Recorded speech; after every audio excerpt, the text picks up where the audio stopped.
مرحبا أهلا النوادي.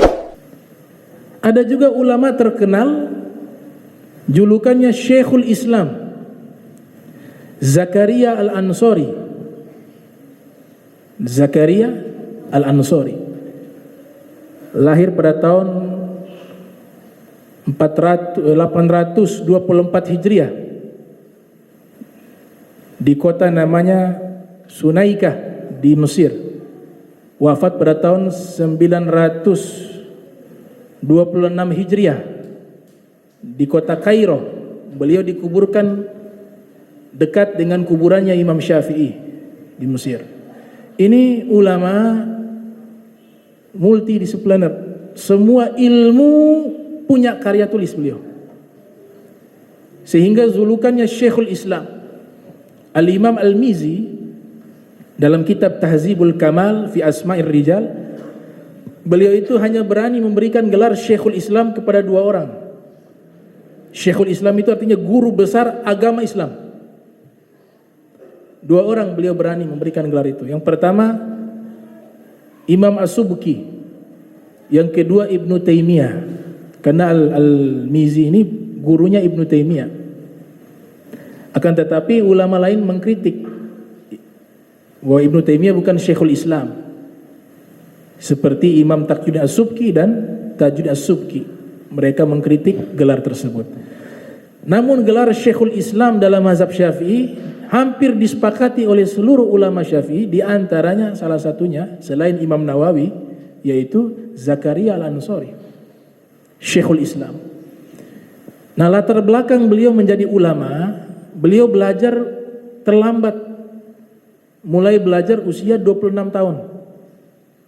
Itu kalau kategori menjadi ulama itu sudah terlambat. Jadi ceritanya beliau ini gemar menggunakan pakaian ulama, tapi bukan ulama. Senang tuh pakaian-pakaian ulama. Jadi gak apa-apa kalau ada orang bukan ulama pakai pakaian ulama, tapi harus jaga etika. Pakai pakaian ulama itu harus kita jaga muro'ah, karena itu pakaian sakral, simbol agama Islam. Ya, tidak boleh sembarangan. Dan ini Zakaria Al-Ansari menggunakan imamah paling besar, melebihi imamahnya para ulama. Jubahnya paling besar. Dia datang ke masjid yang ada di Al-Azhar Asy-Syarif, Universitas Al-Azhar pada zaman itu, kumpulan ulama di situ. Ketika dia masuk ke Masjid Al-Azhar yang di dalamnya situ banyak ulama, ada beberapa orang mengenali ini. Sebagian mengira dia ulama. Akhirnya sebagian orang yang mengenal mengatakan, Masya Allah, Syekhul Islam. Wah, Syekhul Islam.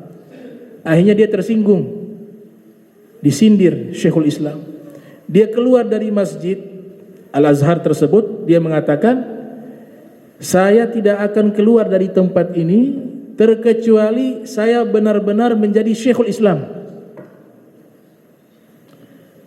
Karena di situ kan lingkungan pelajar, di situ lingkungan tempat pendidikan Al-Azhar. Jadi beliau benar-benar praktekkan, beliau mukim di situ. Beliau belajar dan luar biasa, beliau salah satu ulama yang hafalannya banyak kitab-kitab matan. Beliau hafal Alfiyah Ibn Malik, beliau hafal kitab Tanbih, beliau hafal kitab Raudatut Talibin, beliau hafal kitab Zubat. Banyak kitab-kitab beliau hafal. Dan beliau sehari-harinya itu makan kulit semangka, bitih, kulit semangka. Bertahun-tahun beliau habiskan waktu tanpa tidur, belajar. Akhirnya terwujud cita-citanya, benar-benar dia bilang, sekarang saya masuk ke masjid itu.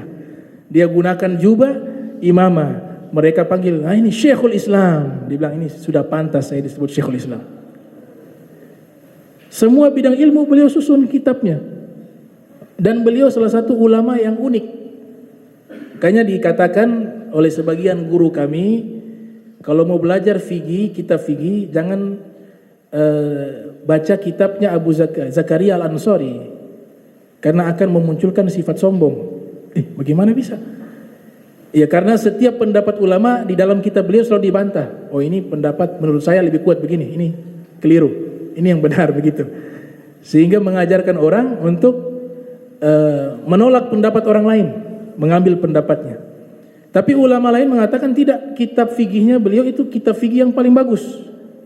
Di antaranya Kiai Haji Maimun Zubair, Allah yarham. Beliau selalu memerintahkan santri-santrinya banyak membaca kitab-kitabnya Zakaria Al-Ansari, Syekhul Islam. Di dalam kitab ilmu tafsir, beliau punya karya tafsir Al-Quran berjudul Fathul Jalil. Di dalam ilmu usul fikih, beliau punya kitab usul fikih Lubbul Usul. Dalam ilmu tasawuf, beliau punya kitab Al-Futuh Al-Ilahiyah. Dalam ilmu akidah, beliau punya kitabnya. Ilmu fikih, beliau punya kitabnya. Banyak kitab dari cabang ilmu yang berbeda, beliau punya karya ilmiahnya. Bahkan kitab fikihnya itu unik. Biasanya ulama ada kitab matan, man hafizal mutunna lal funun. Siapa yang menghafal kitab-kitab matan, dia akan kuasai cabang-cabang ilmu. Biasanya kitab matan dijelaskan oleh ulama. Matan itu kitab ringkasan. Di semua bidang ilmu agama, itu tradisinya para ulama terdahulu dibuat ringkasan. Dalam ilmu fikih kitab ringkasannya ada, ilmu kalam ada.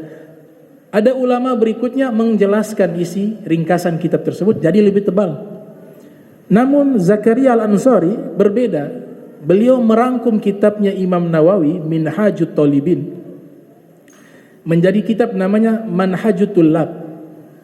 Beliau sudah ringkas kitab itu, kemudian beliau syarahkan kembali kitabnya sendiri berjudul Fathul Wahhab. Dan beliau punya masa ini baina hajarain wa baina jalalain wa bainal kamalain.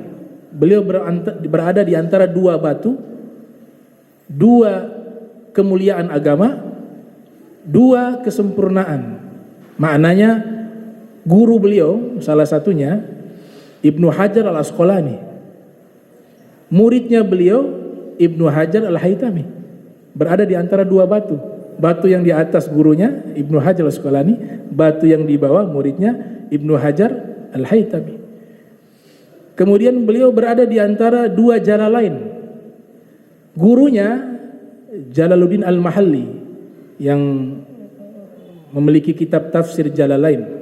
Separuhnya beliau, separuhnya Imam Suyuti. Murid beliau Al-Imam Suyuti, Jalaluddin Al-Suyuti. Beliau juga berada di antara dua kamal. Dua yang bernama kamal. Yang pertama Al-Kamal Ibnul Himam, guru beliau.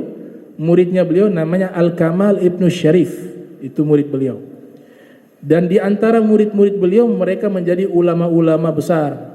Di antara murid beliau Syamsuddin Romli, Imam Romli itu murid beliau. Baik ayah dan anaknya, Syihabuddin Romli dan Syamsuddin Ar-Romli.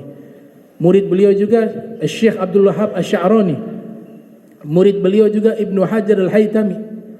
Murid beliau juga Al-Imam Khatib Asy-Syarbini, pengarang kitab Mughni Muhtaj. Nah, itu murid-murid daripada Zakaria Al-Ansari. Jadi belajarnya 26 tahun tapi bisa menjadi ulama yang kaliber. Ulama yang melampaui usia ulama yang belajar dari kecil. Itu karena punya apa? Punya semangat, ketekunan, kesabaran.